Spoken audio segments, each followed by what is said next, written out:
کہ حضرت عمر فاروق رضی اللہ تعالیٰ عنہ کے دور میں بھی کس طرح کا واقعہ پیش آیا۔ ایک نوجوان تھا، حسین و جمیل تھا، اللہ نے حسن عطا کر رکھا تھا بڑا۔ اس نے جب بھی نماز پڑھنے کے لیے آنا نا تو راستے میں ایک عورت تھی، اس کی نظر پڑتی، اور یہ کہا گیا ہے کہ جو نظر ہے یہ شیطان کے تیروں میں سے ایک تیر ہے حضرت، اسی لیے تو حضرت جی نظریں جھکا کے چلنے کا حکم دیا گیا ہے، کیونکہ جو نظر ہے یہ شیطان کے تیروں میں سے ایک تیر ہے حضرت جی۔ پڑھ تو یہ ایک دفعہ جاتی ہے لیکن کتنی دنوں تک حضرت اس نظر کا جو اثر ہے وہ دل سے نہیں جاتا حضرت۔ اپنی نظریں بڑی سنبھالو حضرت، اپنی نظریں بڑی سنبھالو حضرت۔ اس کی تو نظریں پاک تھیں لیکن راستے میں ایک عورت تھی، اس کی پاک نہیں تھی۔ اس نے آتے جاتے جاتے آتے آتے جاتے اس کو دیکھنا، شیطان نے اپنا کام کرنا شروع کر دیا۔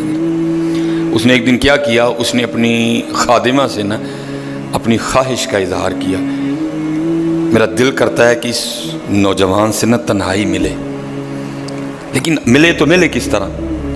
وہ جو خادمہ تھی ذرا پکی عمر کی تھی، اس نے کہا یہ تو کوئی مشکل کام نہیں ہے، آج ہی رات کو بات بنا دیتی۔ وہ جب عشاء پڑھ کے وہ نوجوان مسجد سے نکلا نا، وہ خادمہ راستے میں کھڑی ہو گئی، اس کو روک لیا، اس کو 2-3 احادیث سنائیں، 2-3 آیات مبارکہ سنائیں کسی کے کام آنے کے حوالے سے۔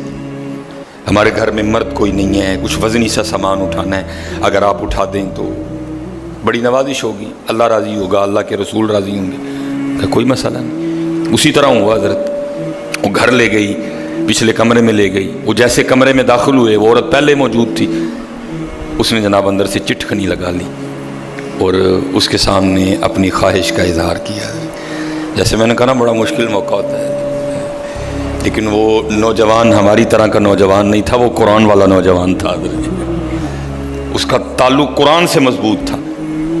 اس کو یہی آیت یاد آئی، وَلِمَنْ خَافَ مَقَامَ رَبِّهِ جَنَّتَانِ، جو اپنے رب کے حضور کھڑا ہونے سے ڈر گیا، موقع بھی تھا، طاقت بھی تھی، عمر بھی تھی، خواہش بھی تھی، پھر بھی ڈر گیا، نہیں نہیں نہیں میرا اللہ دیکھ رہا ہے، میں کل اپنے اللہ کے حضور کون سا منہ لے کے جاؤں گا، کس طرح اللہ اور اللہ کے رسول کی بارگاہ میں کل جاؤں گا، سارا کچھ کر سکتا تھا، کوئی تیسرا نہیں تھا، لیکن کیا نہیں، میرا اللہ دیکھ رہا ہے۔ وہ ایسا خوف طاری ہوا، ایسا خوف الہی طاری ہوا، گش کھا کے گر گئے نیچے، اور ڈر گئی، آگے بڑھ کے کسی نے نبض نہیں دیکھی کہ زندہ ہے کہ شہید ہو گئے، انہوں نے سمجھا کہ شاید مر گئے۔ اس نے دروازہ کھٹکھٹایا، باہر سے اس نے خادمہ نے دروازہ کھولا، اس نے کہا یہ تو مر گیا۔ اس نے کہا یہ بھی کوئی مشکل بات نہیں، بھائی نام تو اس پہ لگے گا نا جس کے گھر سے لاش برآمد ہوگی، تم ٹانگیں پکڑو میں ہاتھ پکڑتی ہوں۔ انہوں نے تھوڑا سا محنت مشقت کر کے نا اٹھا کے جو باہر کوڑا پھینکنے کی جگہ تھی نا اس نوجوان کو پھینک دیا۔ اب رات پڑ گئی، بیٹا گھر نہیں آ رہا، باپ پریشان تھا۔ جب کافی وقت گزرا نا تو والد صاحب بیٹے کی تلاش میں نکلے، تو راستے میں کیا دیکھتے ہیں کہ وہ جو کوڑا کرکٹ پھینکنے کی جگہ ہے وہاں بیٹا پڑا ہوا ہے۔ بیٹے کو اٹھایا، گھر لے آئے، منہ پہ پانی کے چھینٹے مارے، بیٹے کو ہوش آئی۔ باپ نے پوچھا پتر کیا ہوا؟ وہ بیٹے نے پھر سنانا شروع کیا۔ جب پھر وہاں پہنچا نا کہ اس عورت نے مجھے دعوت زنا دی، تو پہلے تو خوف الہی کی وجہ سے بے ہوش ہوا تھا، اس بار اتنا خوف الہی نے غلبہ کیا کہ واقعی روح پرواز کر گئی ہے۔ والد نے راتوں رات جنازہ کروا دیا۔ صبح والد صاحب فجر کی نماز کی جماعت میں شریک نہیں ہو سکے۔ جب نماز سے فارغ ہوئے نا تو امیر المومنین حضرت سیدنا عمر بن خطاب رضی اللہ تعالیٰ نے پوچھا بھائی وہ آج ہمارا فلاں مقتدی کیوں نہیں آیا؟ لوگوں نے ساری بات سنائی، حضرت جوان بیٹا تھا، انتقال کر گیا، رات ہی کو جنازہ ہو گیا، شاید اس وجہ سے حضرت نہیں جماعت میں تشریف لا سکے۔ آپ نے فرمایا چلو اپنے بھائی کے غم میں شریک ہوتے ہیں۔ حضرت سیدنا عمر فاروق رضی اللہ تعالیٰ عنہ آئے، باتیں ہوتی رہیں، آپ نے بیٹے کے انتقال کی وجہ پوچھی، بیٹے نے ساری بات سنائی۔ آپ نے فرمایا اچھا تیرے بیٹے کا انتقال خوف الہی کی وجہ سے ہوا ہے؟ تو اللہ تو فرماتے ہیں وَلِمَنْ خَافَ مَقَامَ رَبِّهِ جَنَّتَانِ، اور جو ہمارے رب حضور کھڑا ہونے سے ڈر گیا اس کے لیے 2 جنتیں ہیں۔ تو چل پھر مجھے ذرا اپنے بیٹے کی قبر پہ لے کے چل حضرت ہے۔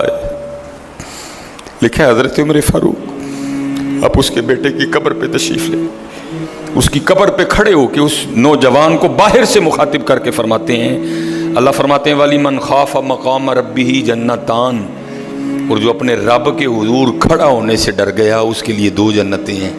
اے نوجوان اب آگے تو بتا اللہ نے تجھے 2 جنتیں دیں کہ نہیں دیں؟ تو لکھا ہے قبر سے جواب آتا ہے امیر المومنین رب سچا، رب کا رسول سچا، رب کا قرآن سچا، میں جیسے ہی قبر میں آؤں اللہ نے مجھے 2 جنتیں عطا کر دی ہیں۔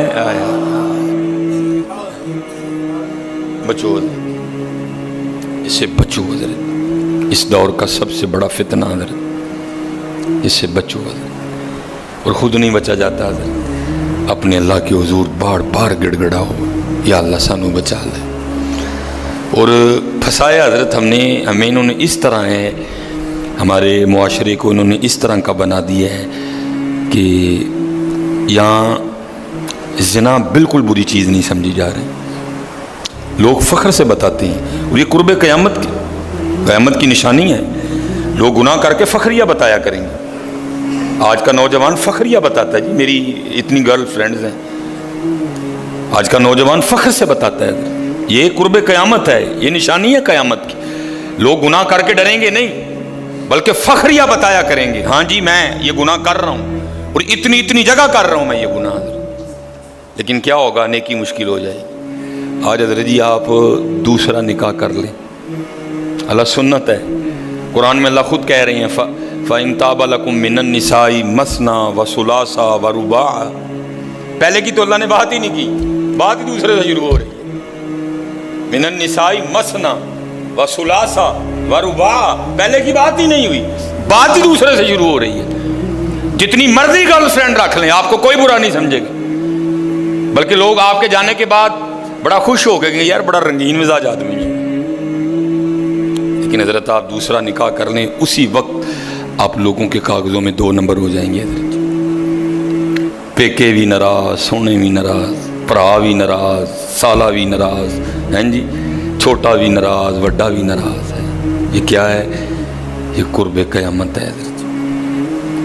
گناہ اچھا ہو گیا، گناہ آسان ہو گیا، نیکی بری سمجھی جانے لگی، نیکی مشکل ہو گئی حضرت۔ اس لیے بچو حضرت، اور اس کا طریقہ جو ہمیں ہمارے بڑوں نے بتایا ہے یہی ہے حضرت جی، روز سرگی اٹھو تے اللہ دے حضور رو، یا اللہ جے دن چڑھے آئے تے تیرے فضل نہ چڑھے آئے، جے چاڑے تے پھر ساڑی حفاظت بھی فرمائیں گے، سانو بچا بھی لیں گے، ساڑی حفاظت بھی فرمائیں گے۔ تو حضرت جی دنیا تو 4 دن کی ہے، جا رہی ہے، کالے وال مسافر ہوئے، چٹیاں ڈیرے لائے، کالے وال مسافر ہوئے، چٹیاں ڈیرے لائے، ویکھ محمد بخشا موت سے نہیں آئے۔ اور حضرت جی اللہ سب کو اپنی حفاظت میں رکھے۔ اگر کوئی اس گناہ میں پھنسا ہوا ہے، اگر کوئی اس گناہ میں پھنسا ہوا ہے تو میں کہوں گا کہ توبہ کر لیں سارے حضرت، کیونکہ حضرت یہ وہ گناہ ہیں کر تو ہم رہے ہیں لیکن اس کی سزا ہماری نسلوں کو بھگتنی پڑنی ہے حضرت۔ کیونکہ امام شافعی رحمۃ اللہ تعالی علیہ فرماتے ہیں زنا وہ قرض ہے جو لے تو رہا ہے لیکن چکائے گی تیری اولاد حضرت۔ زنا وہ قرض ہے جو لے تو رہا ہے لیکن چکائے گی تیری اولاد حضرت۔ اس لیے حضرت جی اپنی اولاد کے لیے، اپنی بیٹیوں کے لیے، اپنی بہنوں کے لیے گڑھے نہ کھودو حضرت، اس سے بچو حضرت، اس سے بچو۔